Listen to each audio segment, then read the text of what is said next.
உரையாடலை பார்த்தாங்களாம். கிருஷ்ணா உரையாடல், இது மொபைல் ஃபோனில் பேசின உரையாடல் ரெக்கார்டிங் பார்த்தாங்களாம்.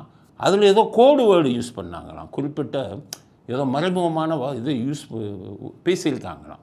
அதனால் நீ ட்ரக்குக்காக பேசியிருப்ப. இவ்வளோ முட்டாள்களை நான் எல்லாம் படித்தீங்களா, ஸ்கூலுக்கு போனீங்களா, காலேஜ் எல்லாம் போலீஸ் சர்டிஃபிகேட்டா, எப்படி பிடிக்க முடியும்? அவன் ஒரு ட்ரக்கு கேஸில் உடனே கைது பண்ணி ஜெயிலுக்கு அனுப்பியிருக்கான். உரையாடலை கேட்டேங்கிறான். ஆனால் அந்த சார் மேட்டரில் இவர் இருக்காரு, நம்ம ஞானசேகரன் இருக்கானே, அவன் அந்த பொண்ணு சொன்னபடி வாட்ஸ்அப் காலில் இன்னொரு ஆள்கிட்ட பேசியிருக்கான். சார் இதுதான் பேசிக்கிட்டு இருக்கேன். அந்த உரையாடலை போய் எடுத்தானா போலீஸு?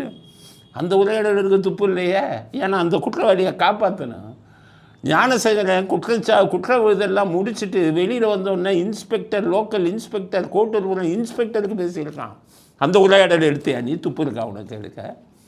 அதுக்கப்புறம் வட்ட செயலாளர் சண்முகத்திட்ட பேசியிருக்கான் ஞானசேகரன். அந்த உரையாடல் எடுத்தையா?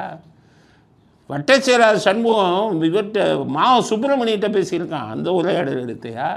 வட்ட செயலாளர் சண்முகம் அண்ணா பல்கலைக்கழகத்தில் வேலை பார்க்கக்கூடிய நடராஜன்கிறவன்கிட்ட பேசியிருக்கான். இந்த உரையாடலாம் எடுத்தையா?